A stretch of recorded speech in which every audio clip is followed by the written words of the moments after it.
Welcome to Spurs Focus, your go-to spot for daily Tottenham news, transfers, and match updates.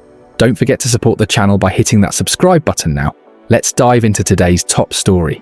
Tottenham Hotspur are closing in on a sensational move for Crystal Palace star Eberechi Eze, with fresh talks planned between Daniel Levy and Steve Parish to finalise the deal. Eze has made it clear he wants Champions League football under Thomas Frank, and Spurs are hoping to wrap things up in time for him to feature against Manchester City this weekend. Palace boss Oliver Glasner insists the midfielder remains his player for now, but all signs point to a farewell being just around the corner. Tottenham Hotspur are growing closer to signing Eberechi Eze from Crystal Palace, with further talks planned between the two clubs in order to come to a final agreement, Football.London understands. Spurs have moved for the 27-year-old England international in recent weeks, following James Maddison's anterior cruciate ligament injury, suffered in the pre-season draw with Newcastle in South Korea.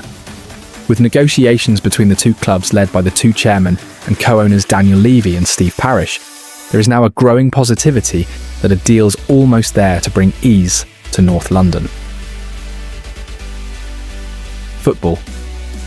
London understands that further talks are planned between Spurs and Palace to reach a final agreement with the midfielder, having informed the Eagles of his wish to join up with Thomas Frank's side and play Champions League football this season with Tottenham. Palace boss Oliver Glasner had hoped that Eze, who played in the goalless draw at Chelsea on Sunday, would be involved in his side's first European match on Thursday night as they take on Fredrikstad in the UEFA Conference League, while Spurs hope to push a deal through for Eze in time for him to play a part against Manchester City at the Etihad Stadium on Saturday in the Premier League. Eze appeared to be saying a potential farewell to the Palace fans at Stamford Bridge at the weekend, in case a deal was concluded this week with Spurs.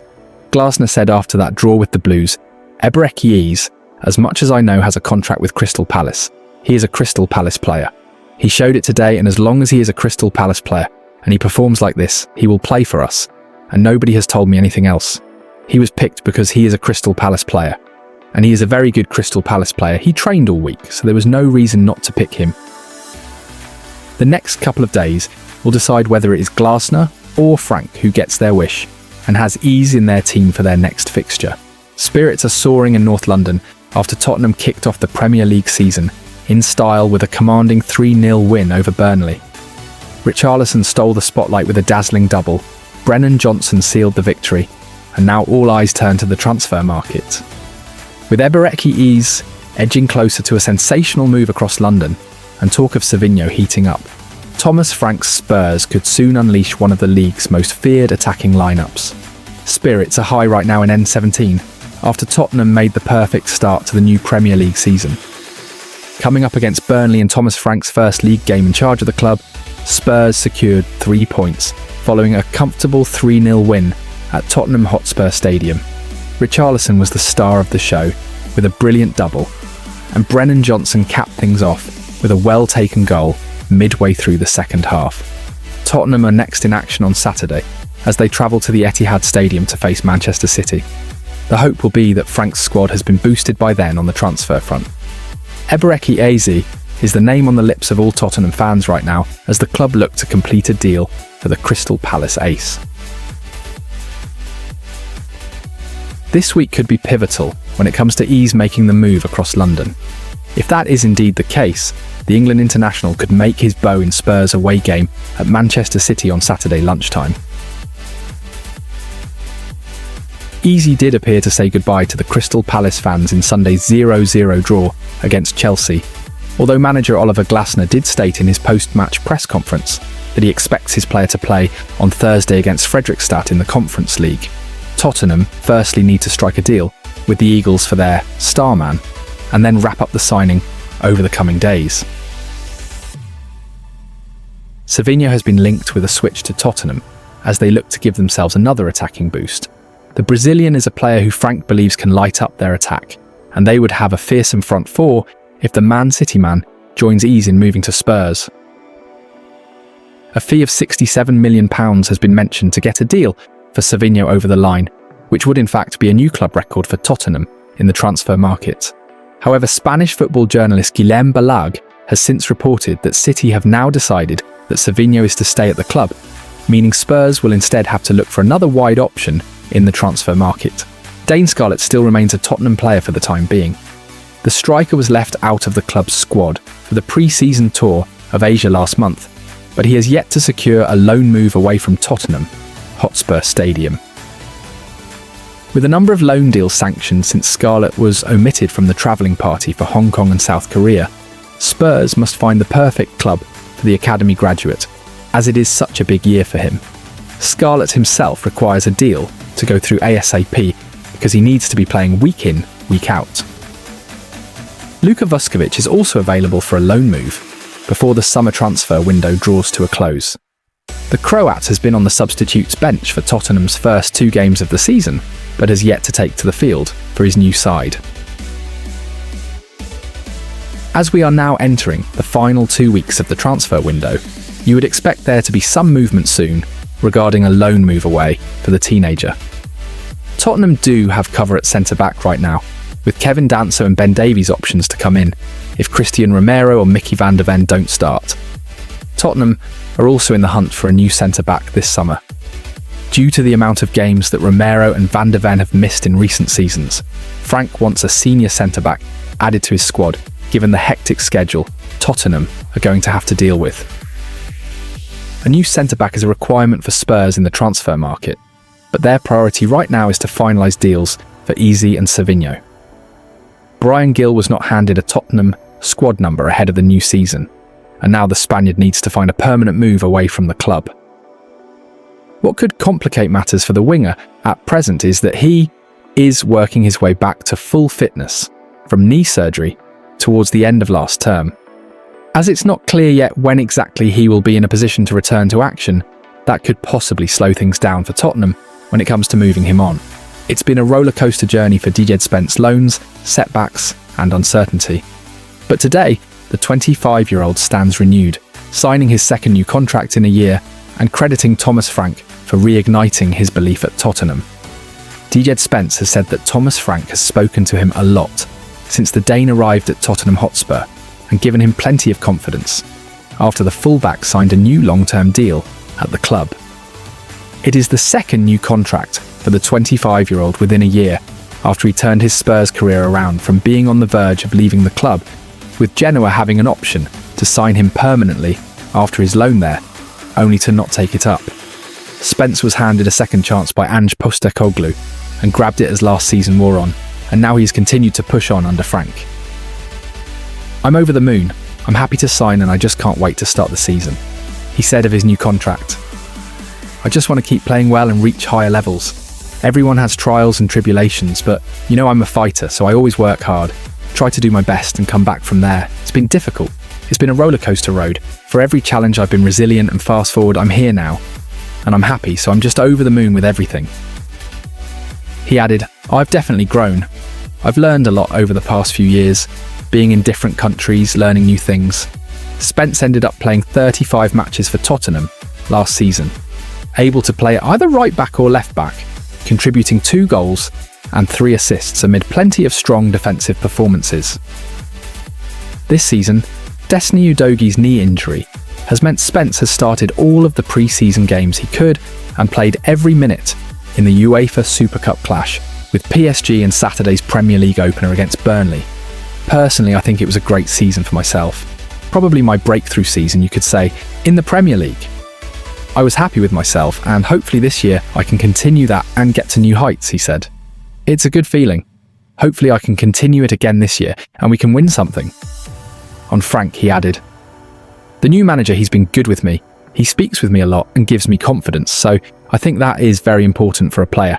Now Spence is looking to push on this campaign and repay the faith of the supporters and the club. Without the fans, it'll be very hard to get to where we want to get to.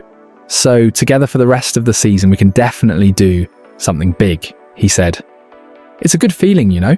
I just want to repay them with good performances and winning games. My target for the season is to definitely win a trophy, play as many games as I can and just win." Eberechi Eze lit up Stamford Bridge with moments of brilliance against Chelsea, but it wasn't just his football that caught attention. With Tottenham Hotspur circling and rumours flying, the Crystal Palace star showed his true colours, both on and off the pitch, leaving fans wondering what his future holds. Eberechi Eze showed his true colours following Crystal Palace's clash against Chelsea. The 27-year-old attacking midfielder, who continues to be heavily linked with a move to Tottenham Hotspur, had a goal disallowed in the Eagles' goalless draw at Stamford Bridge on Sunday afternoon.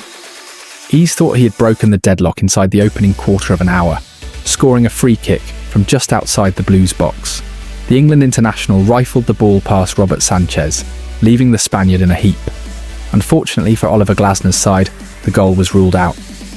Marc Guehi, who had opened the corridor for Eze's strike by barging into Moises Caicedo, was within 1 metre of the Chelsea wall before the shot had been taken. Despite the Crystal Palace talisman's best efforts, he couldn't find the net again. Eze showed flashes of brilliance throughout the match, but Reece James managed to keep him at bay. Towards the end of the match, Eze was replaced by Justin Devenny. As the Eagles star left the field, he applauded the travelling fans for their support on the road. Then, after the game, Eze again showed his appreciation for those in the away end who were singing his song. Once most of his teammates had gone back to the dressing room, he extended his thanks and performed a praying gesture. Speaking to Sky Sports a few moments later, Glasner provided an update on Eze's future. He said, "Eb should have scored a goal today. He had one, and it was disallowed. He will come tomorrow to the Crystal Palace training ground.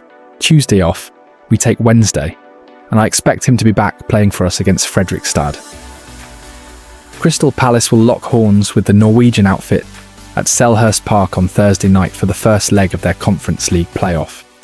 Speaking to reporters in his post-match press conference, Glasner added, "Don't always believe what you read, especially on the internet. There are so many rumours.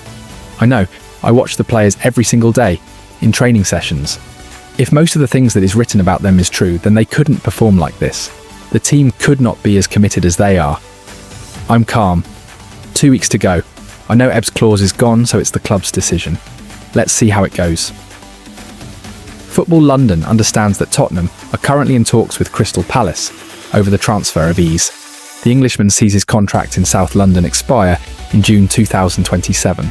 A new chapter starts at Tottenham Hotspur Stadium as Thomas Frank takes charge of Spurs for the very first time.